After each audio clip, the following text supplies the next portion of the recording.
Hello everyone, আসসালামু আলাইকুম।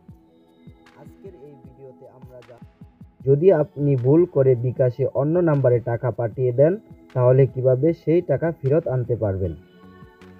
ভিডিওটি মনোযোগ দিয়ে দেখুন, কারণ এই টিপস আপনার খুব দরকারি হতে পারে। তো প্রথমে আপনি আপনার বিকাশ অ্যাপসে লগ ইন করে নেবেন।